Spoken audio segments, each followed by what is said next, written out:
بسم الله الرحمن الرحيم. السلام عليكم ورحمة الله وبركاته. الحمد لله رب العالمين، والصلاة والسلام على أشرف المرسلين وعلى آله وصحبه وسلم. إن الحمد لله نحمده ونستعينه ونستغفره ونؤمن به ونتوكل عليه، ونعوذ بالله من شرور أنفسنا ومن سيئات أعمالنا. من يهده الله فلا مضل له ومن يضلله فلا هادي له، وأشهد أن لا إله إلا الله وحده لا شريك له، وأشهد أن محمدا عبده ورسوله. قال الله تعالى: يا أيها الذين آمنوا اتقوا الله حق تقاته ولا تموتن إلا وأنتم مسلمون. وقال تعالى أيضا: يا أيها الناس اتقوا ربكم الذي خلقكم من نفس واحدة وخلق منها زوجها وبث منهما رجالا كثيرا ونساء، واتقوا الله الذي تساءلون به والأرحام إن الله كان عليكم رقيبا. وقال تعالى أيضا: يا أيها الذين آمنوا اتقوا الله وقولوا قولا سديدا يصلح لكم أعمالكم ويغفر لكم ذنوبكم، ومن يطع الله ورسوله فقد فاز فوزا عظيما. صدق الله العلي العظيم. قال نبينا صلى الله عليه وسلم: فإن الأصدق الحديث كتاب الله، وخير الهدي هدي محمد صلى الله عليه وسلم، وشر الأمور محدثاتها، وكل محدثة بدعة، وكل بدعة ضلالة، وكل ضلالة في النار.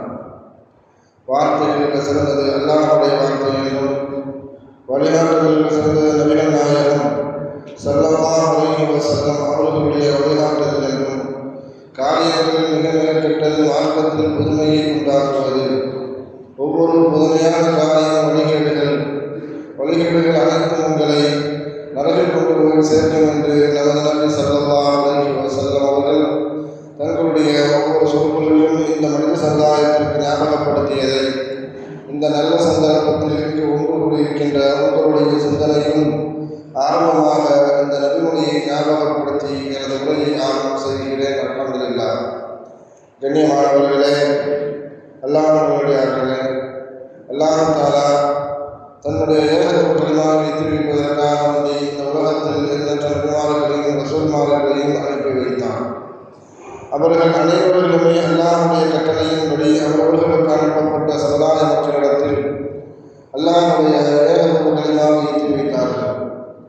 அத்தனை நபிமார்கள் மீதும் ரசூல்மார்கள் மீதும் இறுதியாக வந்த நபி ஸல்லல்லாஹு அலைஹி வஸல்லம் அவர்கள் மீதும் அவர்களுக்கு இறங்கிய இறைச்செய்தியை கண்ணால் கண்டும் காதால் கேட்டும் அப்படியே ஈமான் கொண்ட உத்தம சத்திய சஹாபி பெண்மணிகள் மீதும் அவர்களுக்கு பின்வந்த தாபியங்கள், தபா தாபியங்கள், இமாம்கள், நல்லோர்கள் மீதும், குறிப்பாக இந்த ஜும்மாவில் அல்லாஹ்வை பற்றியும் அவனுடைய தூதர் முஹம்மது நபி ஸல்லல்லாஹு அலைஹி வஸல்லம் அவர்களை பற்றியும் தெரிந்து கொள்வதற்காக வேண்டி இங்கு ஒன்று கொண்டிருக்கின்ற உங்கள் மீதும் என் மீதும் உங்களுக்கு குடும்பத்தார் மீதும் எனது குடும்பத்தார் மீதும் அல்லாஹ்வுடைய சாந்தியும் சமாதானமும் திரு பொருத்தமும் மன்னிப்பும் இன்றும் என்றென்றும் உண்டாவதாக என்று கூறி எனது உரையை ஆரம்பம் செய்கிறேன். அல்ஹம்துலில்லாஹ்.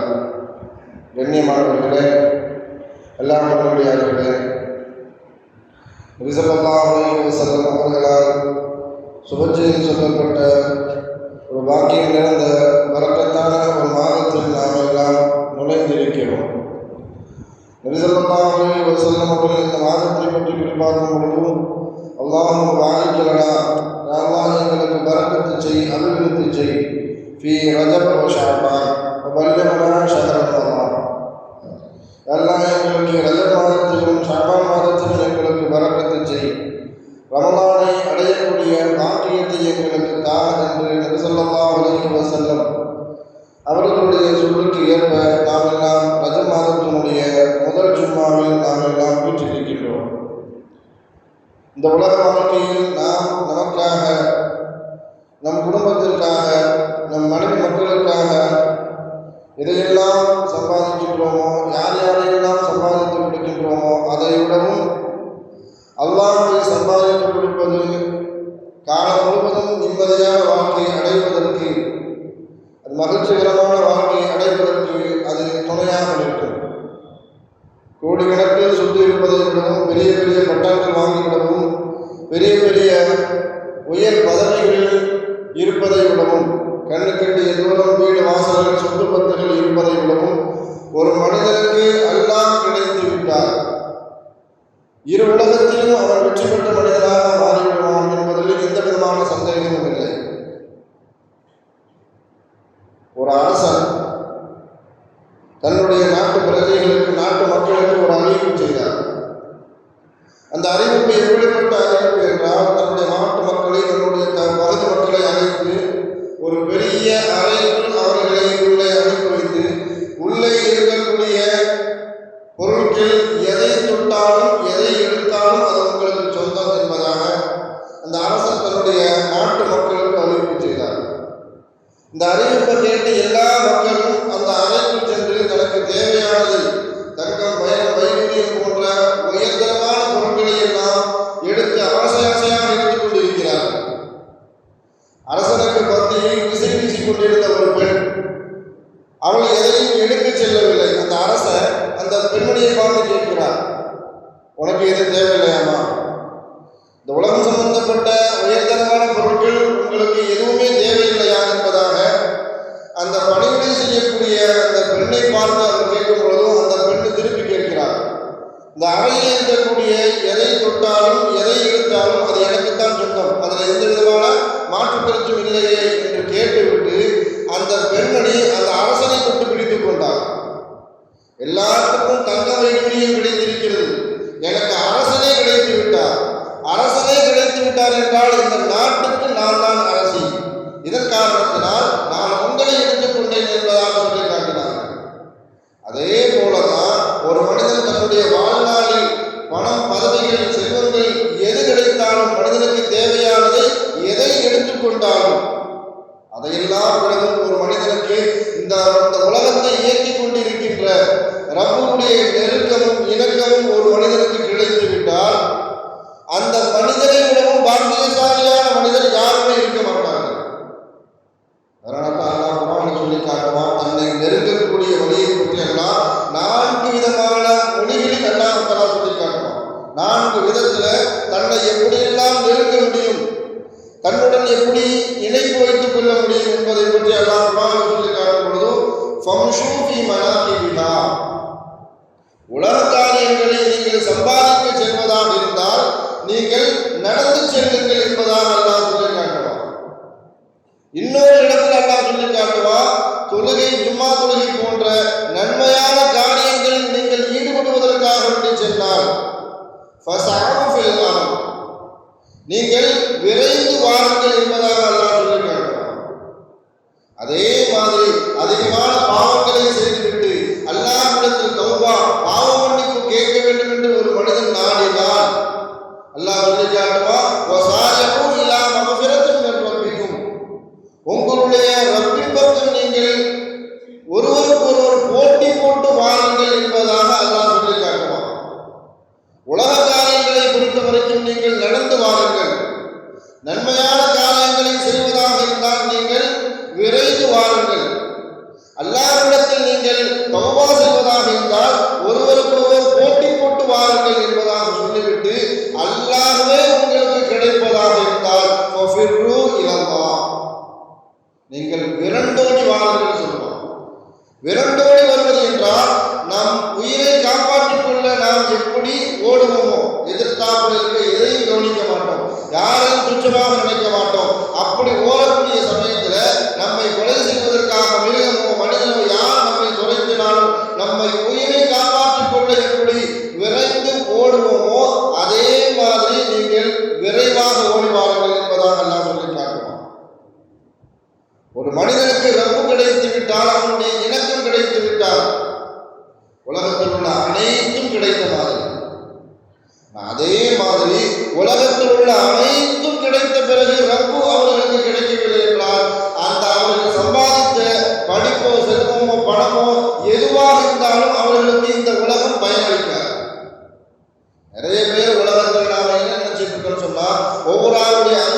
தகுந்த மாதிரி நாம் நம்முடைய நிம்மதியை உலகத்தில் தேடிக்கொண்டிருக்கின்றோம்.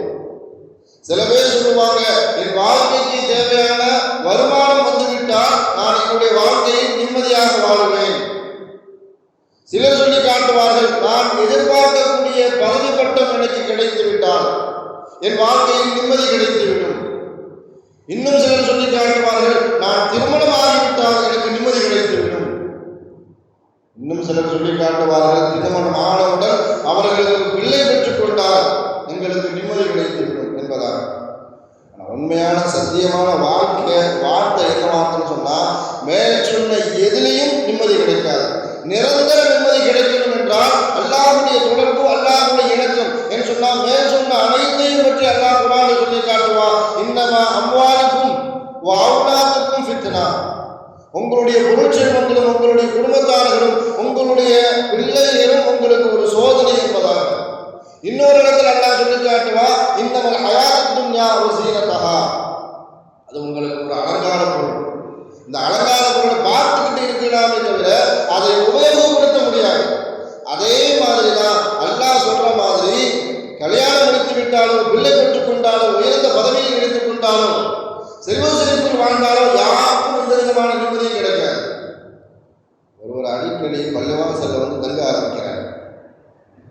அந்த தங்குற மனுஷனை அடிக்கடி ஒருவர் பார்த்துக்கிட்டு அவர்கிட்ட கேட்கிறாரு, எப்போ பார்த்தாலும் நீங்க பள்ளிவாசல் இருக்கிற மாதிரி இருக்கிற, வீட்டுக்கெல்லாம் போக மாட்டீங்களா அப்படின்னு கேட்கிறாரு. அப்ப அந்த மனுஷன் சொல்றாரு, எனக்கும் என் மனைவிக்கும் எப்பொழுதெல்லாம் சண்டை வருமோ, கருத்து வேறுபாடு வருமோ, அப்பொழுது நான் பள்ளிவாசலில் தங்கிக் கொள்வேன். பாத்திமா ரலியல்லாஹு தஆலா அவர்களுக்கும் அலி ரலியல்லாஹு தஆலா அவர்களுக்கும் எப்பயாவது கருத்து வேறுபாடு வந்தால் அலி ரலியல்லாஹு தஆலா அவர்கள் மஸ்ஜித் நபவியில போய் படுத்துருவாங்க. அதே மாதிரி ஒரு என்ன செய்யறாருன்னு சொன்னா, பள்ளிவாசல்ல படுத்துக்கிட்டார். இதை கவனித்து அவர் கேட்கிறாரு, நீங்கள் அடிக்கடி பள்ளிவாசல்ல உங்களை பார்க்கிற மாதிரி இருக்க, வீட்டுக்கே போற மாதிரி தெரியலையே, என்ன விஷயம், என்ன காரணத்தினால பள்ளிவாசலில் இருக்கிறீங்க அப்படின்னு கேட்கும் பொழுது, எனக்கும் என் மனைவிக்கும் எப்பொழுதெல்லாம் கருத்து வேறுபாடு சண்டை வருமோ அப்பொழுதெல்லாம் நான் பள்ளிவாசலில் தங்கிக் கொள்வேன். அப்போ கேட்டவர் நினைச்சுக்கிட்டாரு, அப்போ சமாதானம் ஆனவங்க உங்க வீட்டுக்கு போயிடுவார் போல தெரியுது. அடுத்த கேள்வி கேட்கிறாரு, அப்ப நீங்க எத்தனை நாளாக தங்கிட்டு இருக்கீங்க அப்படின்னு கேட்கும்போது, 3 வருஷமா நான் என்ன செய்யறேன், 3 வருஷமா இந்த பள்ளிவாசல்ல நான் தங்கிட்டு இருக்கிறேன். அதாவது 3 வருஷமா கணவன் மனைவிக்குள்ள அந்த சண்டை தீர்ந்தவாறு இல்லை. யாரெல்லாம் திருமணம் முடித்து விட்டால் எனக்கு நிம்மதி கிடைக்கும் என்று சொல்கிறார்களோ அவர்களுக்கு எல்லாம் இது ஒரு மிகப்பெரிய ஒரு பாடம். செல்வ செழிப்பு உள்ள நாட்டிலோ, எனக்கு செல்வ செழிப்பு உள்ள வேலை எனக்கு கிடைத்து விட்டால் அதில் எனக்கு நிம்மதி கிடைக்கும் என்று யார் சொன்னாலும் அது பச்சை போய். உலக நாடுகளிலேயே பணக்கான நாடுகளில் ஸ்வீடன் ஒரு நாடு. அந்த நாட்டில் எப்பொழுதுமே நிதி ஆண்டில் நிதி ஒதுக்கும் பொழுது பட்ஜெட் போடுவாங்கல்ல, இந்த பட்ஜெட்டை ஒதுக்கும் பொழுது தன்னுடைய பட்ஜெட்டுக்கும் மீதமாக அவர்களுக்கு பொருளாதாரம் இருக்கும். ஆனால் உலகத்திலேயே தற்கொலை நடைபெறக்கூடிய நாட்டில் முதல் இடம் ஸ்வீடன் தான். அவ்வளவு செல்வச்செழிப்பு இருக்குது, பட்ஜெட்டை தாண்டி பொருளாதாரம் இருக்கிறது. ஆனால் அந்த நாட்டில் வாழக்கூடிய மக்களுக்கு நிம்மதியான வாழ்க்கை இல்லை, தற்கொலையில் முதலிடம் பிடித்திருக்கிறார்கள் ஸ்வீடன் நாடு. பசியிலையும் பஞ்சத்திலையும் வறுமையிலையும் வாழக்கூடியவர்கள் சோமாலியா, போஸ்னியா, ஆப்பிரிக்கா நாட்டில் சில நாடுகள். இந்த பசி பஞ்சம் வறுமை எல்லாம் அவர்களை வாட்டி எடுக்கக்கூடிய அந்த சூழலிலும் தற்கொலையினுடைய விகிதம் அவர்களிடத்தில் குறைவாக இருக்கிறது. செல்வ செழிப்பை கொண்டோ அல்லது பணம் பட்டத்தை கொண்டோ திருமணத்தை கொண்டோ பிள்ளை பெற்றுகள் கொண்டால் எனக்கு நிம்மதி கிடைக்கும் என்றால் அது அவர்களுக்கு ஏற்படுத்த மிகப்பெரிய ஒரு மாயையான ஒரு கட்டமைப்பு. அல்லாஹ் சொல்லி காட்டுவா, உனக்கு நிரந்தரமான நிம்மதி வேண்டும் என்றால் அலா பிதிக்கில்லா தத்மையின்னல் குலூப், உங்களுடைய உள்ளத்தில் அல்லாஹ்வுடைய சிந்தனை, அல்லாஹ்வுடைய நினைவு, அவனை திக்ர் செய்யக்கூடிய நாவு உங்களிடத்தில் இருந்தால் உலகத்தில் எதுவுமே உங்களுக்கு பெருசா தெரியாது. உங்களுக்கு உலக காரியங்கள் எதுவுமே அவசியமா தெரியாது. உங்களுடைய உள்ளத்தில் நிம்மதியும் சந்தோஷமும் தானாக வந்துவிடும். ஏன்னா சஹாபாக்களை எடுத்துக்கொண்டாலும் சரி, நல்லடியார்களை எடுத்துக்கொண்டாலும் சரி, சாலிஹீன்களை எடுத்துக்கொண்டாலும், நாதாக்களை எடுத்துக்கொண்டாலும் தங்களுடைய குடும்ப வாழ்க்கையிலோ சமூக வாழ்க்கையிலோ தனிமனித வாழ்க்கையிலோ ஏதாவது ஒரு பிரச்சனை, சங்கடம், கவலைகள் எது இருந்தாலும் எதனால இந்த பிரச்சனை வந்தது, எதனால இந்த கவலை நமக்கு தொற்றிக் கொண்டது என்று அதை குறித்து ஆய்வு செய்ய மாட்டார்கள், ஆராய்ச்சி செய்ய மாட்டார்கள். அவர்களுடைய ஆய்வும் ஆராய்ச்சியும் என்னை படைத்த ரப்புக்கும் எனக்கும் இடையில் இருக்கக்கூடிய அந்த உறவு சீரான உறவாக இருக்கிறதா, நல்ல உறவாக இருக்கிறதா, நல்ல நடைமுறையில் நாம் அல்லாஹ்வை நேசிக்கின்றோமா என்பதை குறித்துத்தான் அவர்கள் யோசிப்பார்கள். அல்லாஹ்வுக்கும் நமக்கும் மத்தியில் உறவை நாம் சீராக்கிக் கொண்டால் நமக்கு நிம்மதியான சந்தோஷமான வாழ்க்கை வந்துவிடும். அதை குறித்துத்தான் அவர்கள் யோசிப்பார்கள். மார்க்க அறிஞர்கள் மிகப்பெரிய ஒரு இமாம் சுஃபியான் சௌரி ரஹ்மத்துல்லாஹ், சைஃபான் ராசி ரஹ்மத்துல்லாஹ், ரெண்டு பேரும் ஹஜ்ஜுக்காக வேண்டி செல்கிறார்கள். ஹஜ்ஜுக்காக வேண்டி ரெண்டு பேரும் பயணம் புறப்பட்ட நேரத்தில் ஒரு பகுதியில் மக்கள் எல்லாம் அப்படி பயத்தில் அலறி அடித்து கொண்டு ஓடி வருகிறார்கள். இதை பார்த்த ரெண்டு பேரும், ரெண்டு நல்லடியார்களும் ரெண்டு இமாம்களும் கேட்கிறாங்க, ஏன் இப்படி பயந்து அலறி அடித்து கொண்டு ஓடி வருகிறீர்கள் என்று கேட்கக்கூடிய நேரத்தில், நாங்கள் செல்லக்கூடிய பாதையில் ஒரு சிங்கம் படுத்து கொண்டு இருக்கிறது, அது எங்களுக்கு எந்த விதமான தொந்தரவும் செய்துவிடுமோ என்ற பயத்தினால் அச்சத்தினால் நாங்கள் ஓடி வருகிறோம். இப்பொழுதெல்லாம் இணையதளத்தில் எடுத்துக்கொண்டாலும் யாராவது ஒரு நாயை கல்லை கொண்டு அடித்தா ஒரு பெரிய ஹீரோவாக மாறிடுவார். நாயை கம்பால் அடித்த தாய், வீரப்பெண்மணி, ஏதாவது ஒரு புளியை ஏதாவது துரத்துட்டா, வயசான தாய் துரத்துட்டாங்கன்னு சொன்னால் அதுவே ஒரு செய்தியாக இணையதளத்தில் பரப்பி விட்டுருவாங்க. ஆனால் சைஃபான் ராசி ரஹ்மத்துல்லாஹ் அந்த சிங்கத்துக்கு பக்கத்தில் போய் அதனுடைய பிடரியை எடுத்து அது செல்லக்கூடிய பாதையை விட்டு நகர்த்தி விட்டு வந்தார்கள். சுஃபியான் ரஹ்மத்துல்லாஹ் அவர்கள் கேட்கிறாங்க, எதற்காக இந்த பிரபலத்தை செய்றீங்க? உங்களுடைய பெருமைக்காகவும் பிரபலத்துக்காகவும் இந்த காரியத்தை நீங்கள் செய்றீங்களா? அல்லாஹ்வுக்கும் உங்களுக்கு மத்தியில் உறவு சீரான உறவாக இருந்தாலும் அதை மக்களுக்கு மத்தியில் வெளிச்சம் போட்டு காட்டுவீர்களா என்பதாக சுஃபியான் சௌரி ரஹ்மத்துல்லாஹ் சைஃபான் ராசி ரஹ்மத்துல்லாஹ் அவர்களிடத்தில் கேட்கும் பொழுது சைஃபான் ராசி ரஹ்மத்துல்லாஹ் சொன்னாங்க, என்கிட்ட இருக்கக்கூடிய திறமை எல்லாத்தையும் நான் காட்டுவதாக இருந்தால், நான் கராமத்தை காட்டுவதாக இருந்தால், நான் கொண்டு வந்த பயண சாமான்களை அந்த சிங்கத்தின் மீது வைத்து மக்கா வரைக்கும் கூட்டு போயிருப்பேன். நான் பெருமையை விரும்பினாலோ அல்லது வெளிப்படையான நான் என்னை காட்டிக்கொள்ள வேண்டும் என்று நான் விரும்பினாலோ நான் கொண்டு வந்த பயண சாமான்களை சிங்கத்தின் மீது வைத்து மக்கா வரைக்கும் கொண்டு போயிருப்பேன். அதெல்லாம் எனக்கு தேவையில்லை. மக்களுக்கு இடையூறு அளிக்கின்ற விதத்தில் அந்த சிங்கம் நடந்து கொண்டதன் காரணத்தினால் அதனுடைய பிறடையை பிடித்து வேறு பக்கம் அனுப்பி வைத்தேன் என்பதாக சைஃபான் ராசி ரஹ்மத்துல்லாஹ் சொல்லி காட்டுவார்கள்.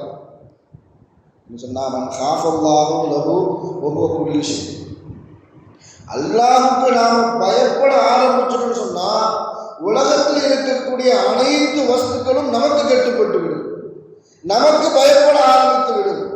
அதைத்தான் சைஃபான் ராசி ரஹ்மத்துல்லாஹ் அந்த இடத்துல செஞ்சு காமிக்கிறாங்க. அப்துல் வாஹித் என்று சொல்லக்கூடிய ஒரு இறை நேசர், அவர் அல்லாஹ்விடத்துல ஒரு துவாவை கேட்டுக்கிட்டே இருக்கிறார். அல்லாஹ் சொர்க்கத்தில் என்னுடன் துணையாக இருக்கக்கூடிய அந்த துணையை எனக்கு காட்டு என்பதாக. சொர்க்கத்தில் என் கூட யார் துணையாக நிற்பார்களோ, எனக்கு துணைவியாக மனைவியாக யார் வருவாளோ அவர்களை எனக்கு காட்டு என்பதாக அல்லாஹ்விடத்தில் பிரார்த்தனை செய்கிறார்கள். அல்லாஹ் 3 நாள் ஒரு கனவு அவர்களுக்கு காட்டுறான். கூஃபாவில் இருக்கக்கூடிய ஒரு பெண்மணி, அந்த பெண்மணியை பற்றி அவர்களுக்கு 3 நாள் கனவில் காட்டதுக்கு அப்புறம் அப்துல் வாஹித் ரஹ்மத்துல்லாஹ் கூஃபாவுக்கு பயணம் பெறப்பட்டார்கள். அந்த பெண்மணி எப்படியாவது நாம் சென்று பார்த்துவிட்டு வர வேண்டும் என்ற நோக்கத்தில் அங்கிருந்து பயணப்பட்டார்கள். அங்கே போய் அந்த பெண்மணியை பற்றி விசாரிக்கிறாங்க.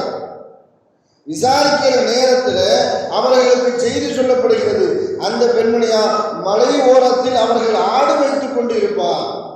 அப்துல் வாஹிதுடைய எண்ணம் எப்படிப்பட்டதுன்னு சொன்னால் உயர்குலத்து பெண்மணியாக இருப்பாங்க, உயர்குலத்து பெண்மணி பணக்கார பெண்மணியாக இருப்பாங்க என்பதாக நினைத்து அப்துல் வாஹித் ரஹ்மத்துல்லாஹ் அந்த பெண்ணை பற்றி அப்படி கற்பனை செய்து கொண்டு அங்கு செல்லக்கூடிய நேரத்தில் அவர்களுக்கு சொல்லப்பட்ட செய்தி, மலையடிவாரத்தில் அவர்கள் ஆடு வைத்துக் கொண்டிருப்பார்கள், அங்கு சென்றால் அவர்களை பார்த்து விடலாம் என்பதாக அவர்களுக்கு செய்தி சொல்லப்படுகிறது. இந்த செய்தியை கேட்டுட்டு அப்துல் வாஹித் ரஹ்மத்துல்லாஹ் அவர்கள் திசை காட்டிய அந்த பக்கத்தில் போய் பார்க்குறாங்க. ஒரு பெண்மணி முஸல்லாவை விரித்து தொழுது கொண்டு இருக்கிறார். ஆனால் அங்கெல்லாம் ஆடு மேய்த்துக்கிட்டு இருக்கு. அந்த ஆடை மேய்த்து கொண்டிருப்பது ஓனாய் ஆட்டை மேய்ச்சிக்கிட்டு இருக்கு. இந்த அதிசய காட்சியை பார்த்து விட்டு அப்துல்லா வாஹித் ரஹ்மத்துல்லாஹ் அவர்களுக்கு இந்த அதிசய காட்சி பெரும் ஆச்சரியத்தை ஏற்படுத்துச்சு. அந்த பெண்மணி சலாம் வாங்கினதுக்கு அப்புறம் தன்னை சந்திக்க வந்தவர்கிட்ட யாரும் கேட்டுக்கணும், நீங்க யாரு, நீங்க எது வருகிறீங்க, எந்த காரணத்தினால வரீங்க அப்படின்னு கேட்டுக்கணும். ஆனா அந்த பெண்மணி சலாம் கொடுத்த உடனே இவங்க பேரை சொல்லி கூப்பிடுறாங்க, யா அப்துல் வாஹித், நமக்கு இடப்பட்ட கட்டளை நாம் சந்திக்க வேண்டிய இடம் இது கிடையாது. அல்லாஹ் நமக்கு வாக்களிக்கப்பட்ட இடம் சொர்க்கத்தில் தான் நாம் சந்திக்க வேண்டும் என்று அல்லாஹ் நமக்கு வாக்களித்திருக்கிறான். ஆனால் நீங்க அவசரப்பட்டு துன்யாவிலேயே என்னை சந்திப்பதற்காக வந்து விட்டீர்களே. அல்லாஹ்வுடைய தொடர்பை நாம் சரிபடுத்திக் கொண்டால் நாம் நினைப்பதை அல்லாஹ் தஆலா நமக்கு ஏற்பாடு செய்து தருவான்.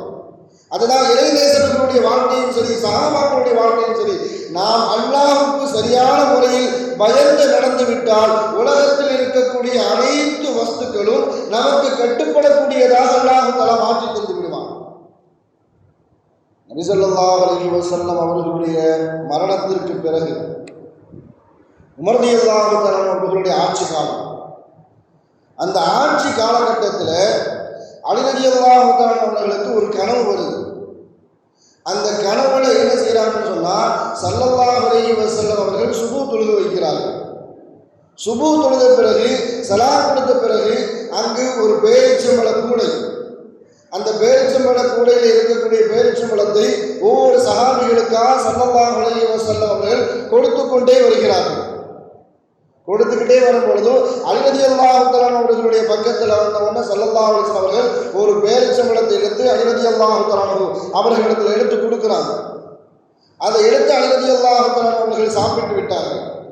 சாப்பிட்ட பிறகு அதனுடைய சுவை ரொம்ப அற்புதமாக இருந்தது காரணத்தினால் ஸல்லல்லாஹு அலைஹி வஸல்லம் அவர்கள் இரண்டாவதாக நம்மிடத்தில் வந்து பேரிச்சம்பழத்தை தரமாட்டார்களா என்ற ஏக்கத்தில் இருக்கும் பொழுது ஸல்லல்லாஹு அலைஹி வஸல்லம் அவர்கள் கொடுத்துக்கிட்டே வரும் பொழுது அலி ரலியல்லாஹு தஆலா அவர்களுடைய அருகாமையில் பக்கத்தில் வந்தவுடனே அலி ரலியல்லாஹு தஆலா அவர்கள் ஸல்லல்லாஹு அலைஹி வஸல்லம் அவர்கள்ட்ட கையை காட்டுறாங்க, யா ரசூலல்லாஹ், இன்னொரு பேரிச்சம்பழம் என்ன தாங்கலை அப்படின்னு. ஸல்லல்லாஹு அலைஹி வஸல்லம் அவர்கள் கொடுக்கல. ஃபஜ்ருடைய பாங்கு சொல்லப்படுது, அவர்களுடைய கனவும் கலைகள் கனவா தான் இருக்கிறதா என்பதாக அலி ரலியல்லாஹு தஆலா அவர்கள் இருந்திருக்கிறார்கள். ஆனால் கனவுல சாப்பிட்ட அந்த பேரிச்சம்பழத்தினுடைய சுவை அப்படியே நாட்களே இருக்குது. பள்ளிவாசலுக்கு போறாங்க, உமர் ரலியல்லாஹு தஆலா அவர்கள் தொலை வைக்கின்றார்கள். தொலை வைக்கக்கூடிய நேரத்தில் தொழுகை முடிஞ்சதுக்கு அப்புறம் கனவுல பார்த்த மாதிரியே ஸல்லல்லாஹு அலைஹி வஸல்லம் அவர்கள் எந்த பேரிச்சம்பழக்கூடையை வைத்திருந்தார்களோ அதே மாதிரி உமர் ரலியல்லாஹு தஆலா அவர்களும் பேரிச்சம்பழத்தை கூட என்ன செஞ்சிருக்கிறாங்க, வைத்துக் கொண்டிருந்தார்கள். அதை பார்த்துட்டு உமர் ரலியல்லாஹு தஆலா அவர்கள் சஹாபிகள் அங்கே இருக்கக்கூடிய மக்களுக்கெல்லாம் ஒவ்வொரு பேரிச்சம்பழமாக கொடுத்துட்டு வராங்க. அலி ரலியல்லாஹு தஆலா அவர்களோட பக்கத்தில் வந்தோடனே ஒரு பேரிச்சம்பழத்தை எடுத்து கொடுக்குறாங்க. அதை எடுத்து சாப்பிட்ட உடனே ஸல்லல்லாஹு அலைஹி வஸல்லம் அவர்கள் கனவுல எந்த சுவையுள்ள பேரிச்சம்பழத்தை கொடுத்தார்களோ அதே சுவையில் உள்ள பேரிச்சம்பழத்தை உமர் ரலியல்லாஹு தஆலா அவர்கள் அலி ரலியல்லாஹு தஆலா அவர்களுக்கு கொடுக்குறாங்க. அதே சுவையா இருக்குது. ஸல்லல்லாஹு அலைஹி வஸல்லம் அவர்கள்ட்ட கேட்டு தான் இரண்டாவது பேரிச்சம்பழம் நமக்கு கிடைக்கல. உமர் ரலியல்லாஹு தஆலா அவர்களாவது நமக்கு இரண்டாவது பேரிச்சம்பழத்தை தருவார்கள் என்ற எண்ணத்தில் உமர் ரலியல்லாஹு தஆலா அவர்கள் கொடுத்துக்கிட்டே வரும். மறுபடியும் வரக்கூடிய சமயத்தில் உமர் ரலியல்லாஹு தஆலா அவர்களிடத்தில் கையை நீட்டுறாங்க, யா உமர் கலீஃபா அவர்களே, எனக்கு இன்னொரு பேரிச்சம்பழம் இருந்தால் கொடுக்கல அப்படின்னு கேட்குறாங்க. உமர் ரலியல்லாஹு தஆலா அவர்கள் உடனே பதில் சொன்னாங்க, ஸல்லல்லாஹு அலைஹி வஸல்லம் அவர்கள் இரண்டாவது பேரிச்சம்பழத்தை தந்திருந்தா நான் உங்களுக்கு இந்த பேரிச்சம்பழத்தை தந்திருப்பேன். அப்படி என்றால் உமர் ரலியல்லாஹு தஆலா அவர்களுக்கும் அந்த கனவு காட்டப்பட்டு இருக்கிறது. அப்படியே அதிர்ச்சியில் உறைஞ்சிட்டாங்க. ஏன்னா வஃபாத்துக்கு அப்புறம் முதல்ல ஸல்லல்லாஹு அலைஹி வஸல்லம் அவர்கள் கனவுல வராங்க. கனவுல வந்த ரசூலுல்லாஹ் ஒரு பேரிச்சம்பழத்தை கொடுக்குறாங்க. அதே பேரிச்சம்பழத்தின் சுவையுள்ள பேரிச்சம்பழம் அவர்கள் அதிகாலை சுபூ தொழுத பிறகு உமர் ரலியல்லாஹு தஆலா அவர்களிடத்தில் பெற்றுக்கொள்கிறார்கள். அதே சுவையுள்ள பேரிச்சம்பழம். இரண்டாவது பேரிச்சம்பழத்தை கேட்கக்கூடிய சமயத்தில் உமர் ரலியல்லாஹு தஆலா அவர்கள் சொல்லி காட்டினார்கள், ஸல்லல்லாஹு அலைஹி வஸல்லம் அவர்கள் உங்களுக்கு தந்திருந்தால் நானும் இந்த பேரிச்சம்பழத்தை இரண்டாவது பேரிச்சம்பழத்தை தந்திருப்பேன் என்பதாக சொன்ன. நம்மளுடைய வாழ்க்கையினுடைய முடிவு எப்படி இருக்குன்னு சொன்னால், ஒவ்வொரு சஹாபாக்களும் நல்லடியார்களும் தன்னுடைய மௌத்து எப்படி இருக்க வேண்டும் என்று நிர்ணயித்தார்கள். அல்லாஹ்வுடைய தொடர்புல இருக்கக்கூடிய அனைத்து நல்லடியார்களும் அனைத்து சஹாபாக்களும் அதைத்தான், நான் இந்த இடத்துல தான் மௌத்தாக வேண்டும், இப்படித்தான் மௌத்தாகணும், நான் மௌத்தாகக்கூடிய சமயத்தில் இந்த அமல் செய்து கொண்டிருக்க வேண்டும். இமாம் அபூ ஹனீஃபா ரஹ்மத்துல்லாஹ் தன்னுடைய வீட்டில் ஒரு பக்கத்தில் என்ன சொல்லுவாங்கன்னா, குர்ஆன் ஓதுவதற்காக வேண்டியே தன்னுடைய வீட்டில் ஒரு பகுதியை ஒதுக்கி வைத்திருப்பார்கள். அவர் சொல்லி காட்டுவார்கள், அந்த இடத்துல உட்கார்ந்து கிட்டத்தட்ட 6000 குர்ஆனை ஓதி முடித்திருக்கின்றேன். ஏன்னா மௌத்தா போகணும்னு சொன்னால் அந்த இடத்துல தான் நான் மௌத்தா போக வேண்டும். அவர்களுக்கு மௌத்தினுடைய செய்தி முன்னறிவிப்பு செஞ்ச உடனே பஜாருக்கு போனாங்க, கஃன் துணியை தாங்களே வாங்கினார்கள், தாங்களே குடித்தார்கள், அந்த இடத்துல போய் படுத்தாங்க. அபூ ஹனீஃபா அப்படி மௌத்தா போயிட்டாங்க. என்று சொன்னால் இந்த இடம் கியாமத்தில் எனக்கு சாட்சியாக வரும். அல்லாஹ்வுடைய தொடர்பு எனக்கு இப்படிப்பட்ட தொடர்பு, நான் நினைத்த மாதிரி என்னுடைய மரணம் வர வேண்டும். அல்லாஹ்வுடைய தொடர்பில் இருக்கக்கூடிய எல்லா நல்லடியார்களும் நமக்கு சொல்லித்தரக்கூடிய பாடம், நம்மளுடைய இறுதி முடிவு, யா அல்லாஹ் நான் பாவம் செய்த நிலையில் எனக்கு மௌத்தை தந்து விடாதே, இறைவா நான் நன்மையான காரியத்தில் ஈடுபட்டு இருக்கும் பொழுது எனக்கு மரணத்தை தா என்பதாக நம்மளுடைய துஆவில் அதிகமாக கேட்க வேண்டும். உஸ்மான் ரலியல்லாஹு அதைத்தான் அல்லாஹ்விடத்தில் அதிகமாக கேட்டாங்க. அவர்களுடைய துஆவினுடைய ஒரு பகுதி, யா அல்லாஹ் நான் மௌத்தாகுவதாக இருந்தால் நான் நோம்பாளியாக இருக்கக்கூடிய நேரத்தில் எனக்கு மௌத்தை சந்திக்க வேண்டும், நான் குர்ஆனை ஓதிக்கொண்டிருந்த நேரத்தில் நான் மௌத்தை சந்திக்க வேண்டும், அப்படிப்பட்ட நல்ல மௌத்தை எனக்கு தா என்பதாக உஸ்மான் ரலியல்லாஹு தஆலா அவர்கள் அல்லாஹ்விடத்தில் அதிகமான பிரார்த்தித்துக் கொண்டே இருந்தார்கள். அதே மாதிரியே கலகக்காரர்கள் உஸ்மான் ரலியல்லாஹு தஆலா அவர்களை வீட்டு சிறையில் கைது செய்து வைத்திருக்கக்கூடிய அந்த நேரத்தில் அவர்கள் நோன்பு வைத்திருந்தார்கள். எப்படியாவது உஸ்மான் ரலியல்லாஹு தஆலா அவர்களை கொலை செய்து விட வேண்டும் என்ற எண்ணத்தில் அவர்களுடைய வீட்டினுடைய சுவரை தாண்டி வந்த சில பேர் உஸ்மான் ரலியல்லாஹு தஆலா அவர்களை சன்னப்பிண்டமாக வெட்டுகிறார்கள்.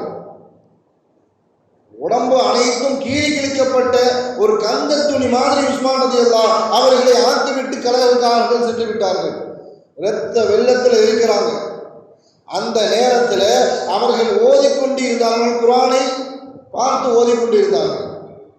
வெட்டிய நேரத்தில் அவர்களுடைய உடலிலிருந்து சிந்திய ஒரு குரிதம், ஒரு இரத்த துளி சூரத்து பக்ராவினுடைய ஒரு வசனத்தில் பட்டது.